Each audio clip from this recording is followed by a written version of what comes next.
ressources, de ses finances pour accompagner. On ne valorise plus la générosité intellectuelle dans notre pays et c'est important que des personnes comme ça soient mises en avant et surtout que les valeurs qu'ils portent soient présentées à la jeune génération parce qu'on perd des valeurs dans notre pays. Donc merci beaucoup, professeur El-Bachir Wade, d'être la personne que vous êtes.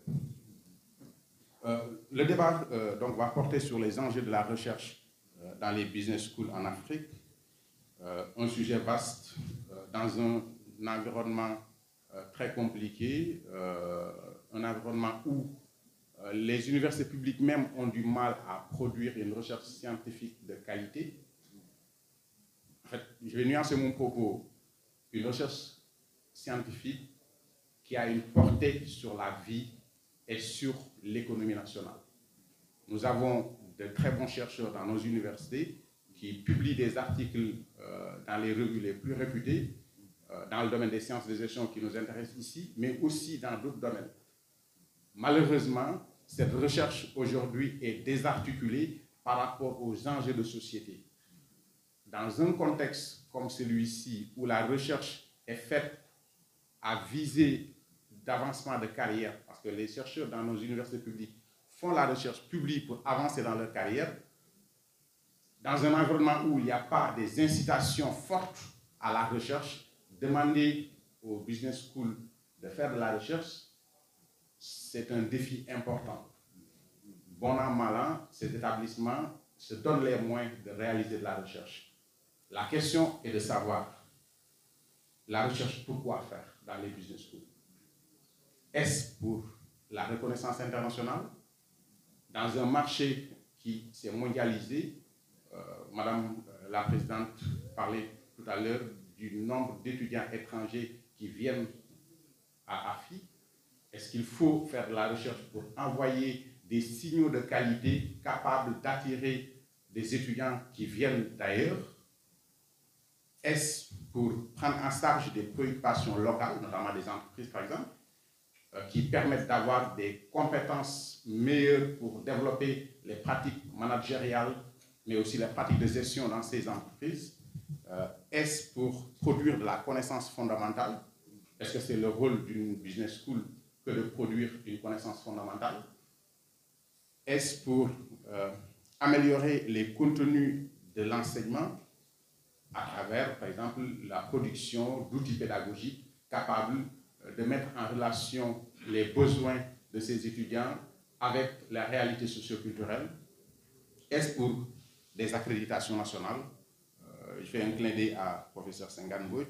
Je pense que beaucoup d'établissements se sont vus recalés lorsqu'ils ont cherché à être accrédités par l'ANAQ-Sup ou par le CAMES parce que n'ayant pas une production scientifique suffisamment bien élaborée.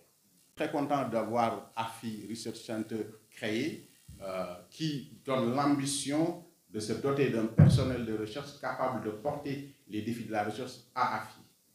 Mais de manière globale, on se pose la question des ressources humaines parce que quand on est business school, on n'a pas forcément les ressources humaines nécessaires parce que ça coûte cher. Recruter un docteur aujourd'hui, ça coûte très cher. Avoir plusieurs, ça coûte également très cher. Si on n'a pas un personnel permanent, est-ce qu'il faut aller chercher des associés, des partenaires, comme l'ont fait beaucoup d'établissements? Donc avoir Brahim Gay qui est professeur associé, qui vient produire et qui met le nom de AFI, est-ce une solution viable? Est-ce que ça contribue à asseoir la notoriété internationale dont j'ai parlé tantôt? Autant de questions qui méritent d'être débattues. Donc, avec quelles ressources humaines? Une autre question, c'est avec quel format?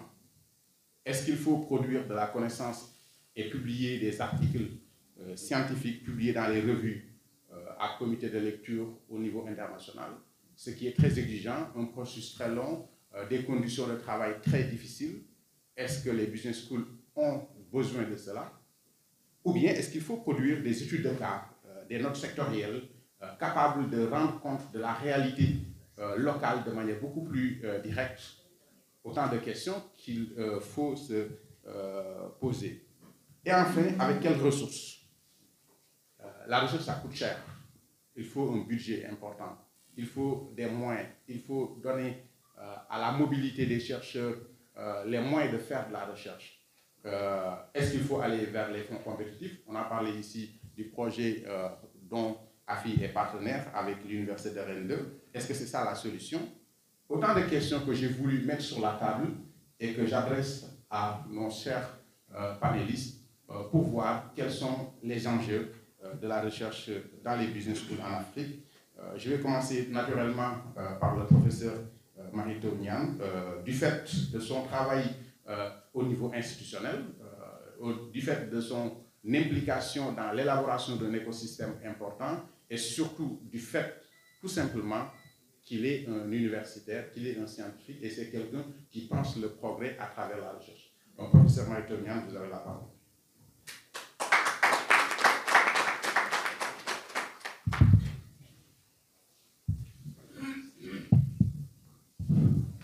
Merci, professeur Birahim, Madame la présidente générale de l'ISRA, Dr Mamoudou Seck, le recteur de l'UKO, Dr Jean-Marie Sen, chers partenaires de l'entreprise, chers directeurs dans les administrations et agences de l'État, chères étudiantes, chers étudiants, honorables invités.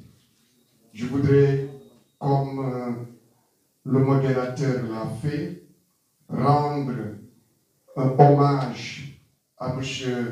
Pape Samba Coulibaly, cofondateur de AFI-UE, en même temps à deux frères et amis, M. Mansour Kama et M. Mortala Khan.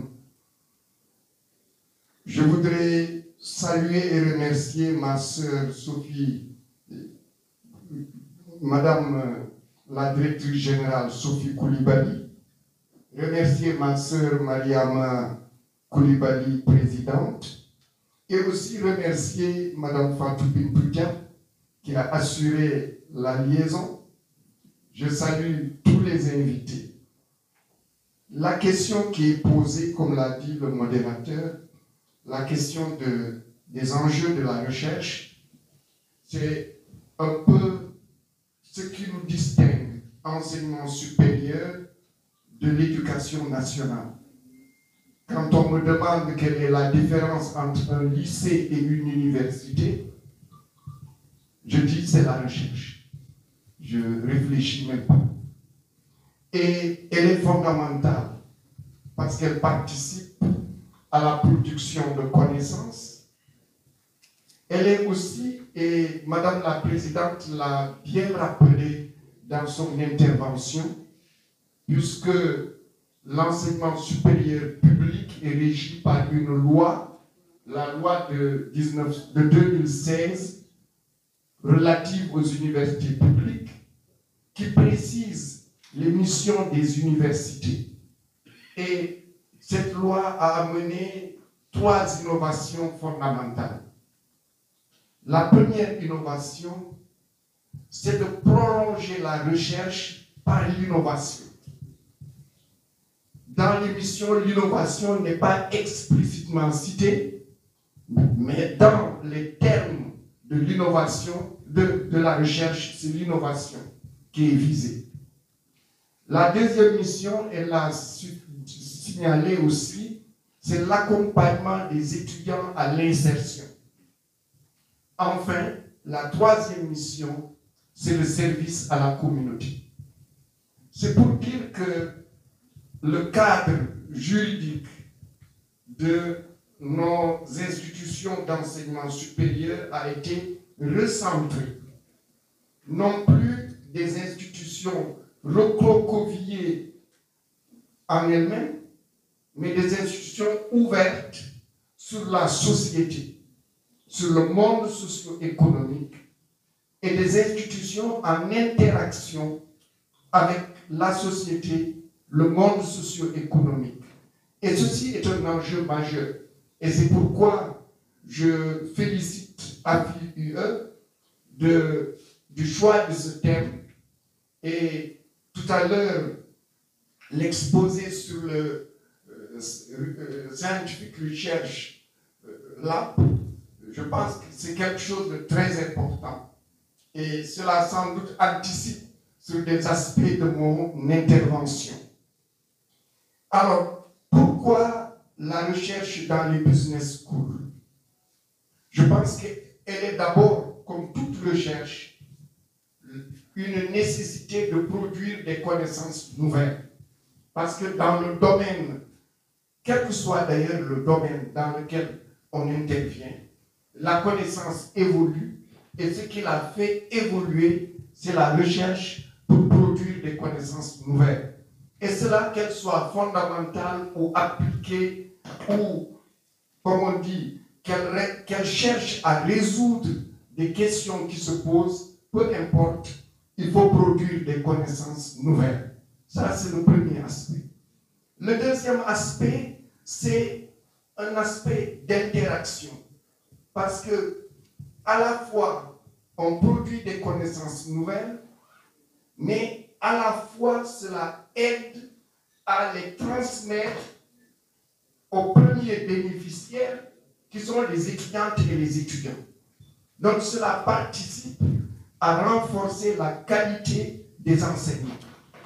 Ça, c'est un aspect immédiat de la recherche. L'autre aspect, la recherche en général, évidemment, elle va s'orienter dans les préoccupations du business school. Ici, les finances, ce que j'appelle les domaines classiques. Ici, les finances, la stratégie d'entreprise, le marketing, la communication, la gestion des ressources humaines, etc. Et j'ai cru comprendre le fait que vous ayez choisi parmi les 3 intervenants, 2 intervenants tout à fait en principe hors jeu dans le sujet que nous traitons, signifie que vous visez quelque chose d'autre. Parce que mon cher frère et ami Senghane Mbodj, physicien de son état, et moi-même mathématicien, évidemment nous retrouver ici signifie, à côté de notre éminent frère Bachir, c'est vous voulez autre chose. Et effectivement, la recherche s'oriente de plus en plus. Et là, je suis heureux que vous l'ayez cité dans votre exposé. La science des données, la statistique décisionnelle, l'intelligence artificielle. Ça, c'est des enjeux nouveaux et qui vont être déterminants dans l'avenir. J'y reviendrai tout à l'heure. La recherche peut avoir un impact significatif dans la société. Les recherches récentes en finance ont permis de mieux comprendre la gestion des risques financiers, ce qui a contribué à éviter des crises financières mondiales. La recherche en marketing a permis de mieux comprendre le comportement des consommateurs, ce qui a conduit à des stratégies de marketing plus efficaces pour les entreprises. Les retombées de la recherche sur les enseignements, je l'ai dit tout à l'heure, sont incommensurables. Formation de professionnels plus compétents, plus agiles, parce que capables de s'adapter aux nouvelles situations, et aussi update par rapport à l'évolution de la connaissance. En deuxième partie, je vais parler, je l'ai annoncé, de la contribution de l'intelligence artificielle dans la recherche dans les business schools. Je pense que dans tous les domaines de la vie, aujourd'hui, on doit les aborder en regardant l'apport de l'intelligence artificielle. C'est un changement majeur. Un président de la République d'un pays aujourd'hui que beaucoup ont du mal à citer, je veux parler de la Russie, M. Poutine a dit il y a quelques années que celui qui sera le leader dans l'intelligence artificielle, le pays qui sera leader, dominera le monde. Et il a parfaitement raison.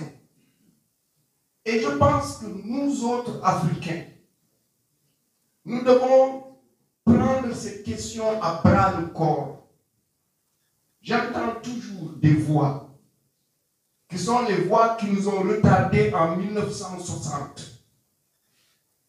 Dire l'intelligence artificielle, ce n'est pas fait pour les Africains. Dire que l'intelligence artificielle, c'est une catastrophe mondiale. Tout pour nous détourner de cette science et de cette technologie. Alors qu'elle est en train de façonner le monde dans tous les domaines. Je pense que c'est une question majeure. Ceux qui seront absents dans ce domaine seront, je dirais, les plus pauvres au monde. Ils seront en marge du village planétaire dans quelques années. Parce que ce qui se passe à une vitesse grand V. Alors, quelles sont les contributions? J'en citerai quelques-unes. L'analyse des données. L'intelligence artificielle peut aider à analyser des volumes massifs de données, le big data, ce qui permet aux chercheurs de découvrir des tendances et des modèles qui seraient difficiles à repérer autrement. L'analyse des données peut également aider les chercheurs à poser de meilleures questions et à concevoir des études plus rigoureuses. Ensuite, il y a la prévision. Les modèles de prévision basés sur l'intelligence artificielle peuvent aider les chercheurs à prédire les résultats d'études futures, à identifier les facteurs qui ont le plus d'influence sur un résultat donné. Ensuite, il y a la gestion des connaissances. L'intelligence artificielle peut aider à organiser et à hiérarchiser les connaissances existantes, ce qui facilite la recherche et permet aux chercheurs de découvrir de nouvelles informations plus rapidement. Ensuite, il y a l'automatisation de la recherche. Alors, en le disant, évidemment, je pense que la majorité ici connaît ChatGPT. Certains d'entre vous, ou beaucoup d'entre vous, ont commencé à regarder ce que ça donne. Et vous vous rendez compte de la puissance de cet outil, qui est encore exploratoire. Parce que la version 5 va arriver bientôt. Et celle-là, elle sera autre. Mais ChatGPT 4, les gens qui font les tests QI l'ont testé. Et ils se sont rendus compte que c'est dans les, si on les classait parmi les humains, c'est dans le top de 10%. Donc le 5 qui va venir risque d'être au-dessus de tout le monde, de l'humain. Alors imaginez bien ça.